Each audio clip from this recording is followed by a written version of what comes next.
Mi se sada nalazimo u Dubravici, koja se nalazi nekoliko kilometara od Kostolca. Mi se ovde nalazimo zbog toga što je upravo na neki način zamišljeno da epicentar, odnosno središte tog kopa, bude otprilike u predelu ovoga sela, znači da ovo selo sa nekoliko stotina kuća i sa svom, da kažemo,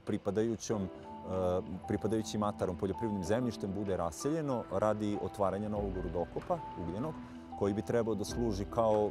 nastavak i kao zamena za kop Drmno, koji se nalazi nekih, ja verujem, jedno 20 km odavde, prema istoku, i oba kopa bi se nalazila uz reku Dunav. Praktično u ovom krugu zapadno od Kostolca se nalazi 5 sela koja su sva vrlo aktivna poljoprivredno, znači to nije ona neka pasivni deo Srbije, nego vrlo aktivna poljoprivredno, vrlo aktivna, dobrostojeća poljoprivredna gazdinstva, da kažemo napredujuća, tu se investira, tu ljudi rade, mladi ostaju na selu i tako dalje. Tako da smo tu onda prepoznali jedan konflikt te, kažemo, jedne šizofrene energetske politike sa jednom ozbiljnom idejom da tu bude nekog održivog razvoja, a to je da zapravo Republika Srbija, koja propagira da će da zatvori ugljene centrale do 2050. zapravo ovakvim projektom sasvim izvesno projektuje nastavak korišćenja uglja sigurno do 2070. a možda još i kasnije. Ako će i da se krši ta energetska strategija, da otvaramo kop, uprkos tome da ne bi trebalo da se otvara, onda bar da rasele sva ta sela. Međutim, oni ponovo zamišljaju situaciju u kojoj će oni raseliti ovo selo i verovatno ovo jedno pored njega, dok će, na primjer, selo Petka, koje je najveće, ono je stvarno ozbiljno razvijeno selo,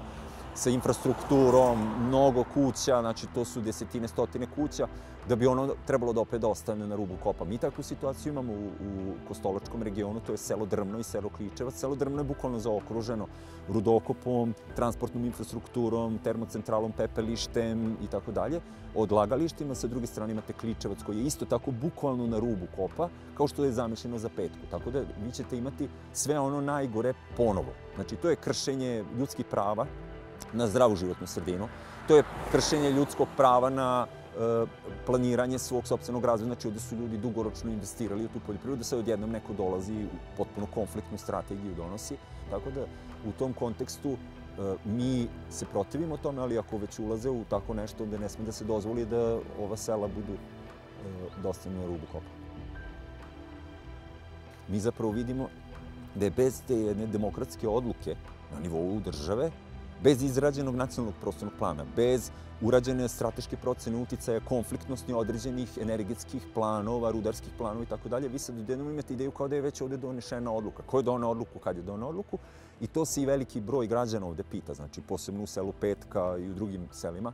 se ljudi pitaju dobro ko je kad doneo odluku, a već se radi preliminarni plan raseljavanja. Pošto su očigledno neke vrste konsultacije, neke vrste popisa je već počela vezano za raseljavanje, naša je ideja ovim projektom u jednu ruku da organizujemo dva, mi se nadamo u idealnom slučaju dva, ako ne bude moguće onda barem jedan ili dva okrugla stola ili neke vrste fokus grupe sa žiteljima, zainteresovanim žiteljima ovih 5 sela, gde bismo prodiskutovali, znači, o potencijalno, znači, o tome koji se građani protive, da vidimo neku vrstu pregleda situacije, ko se tu i na koji način odnosi prema tome. Druga stvar, gde bismo ih mi informisali o njihovim pravima, o realnim, istorijski pokazanim negativnim situacijama u kojima čak i kada dođe do raseljavanja, to ne budu raseljavanja koja se dese pa smo svi zadovoljni, nego to budu desetogodišnji sudski procesi gde ljudi ostanu bez imovine, budu iseljeni, a da ni sami nemaju sredstava da kupe ili dobiju toliko sredstava da ne mogu da kupe u nekom željenom mestu, lokaciji, da kupe stan ili ne da Bože kuću sa okućnicom, nego to budu, znači, cifre koje jednostavno ne pokrivaju te zamišljene ideje ljudi. Želimo da onemogućimo da se ovakvi projekti koji s jedne strane donose ekološke tegobe, s druge strane donose socijalno-ekonomski pad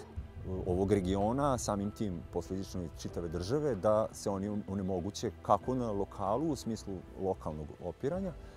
tako isto i na nacionalnom nivou gde bismo zapravo pokazali da ovakvi projekti ne mogu da postoje i da oni u načelu krše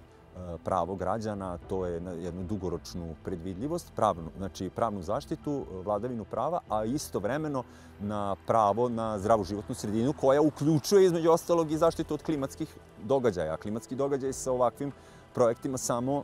pospešuju, a ne da ih smirujemo, odnosno da ih izbegavamo, što je inače jedan od ključnih ciljeva borbe protiv klimatskih promjena.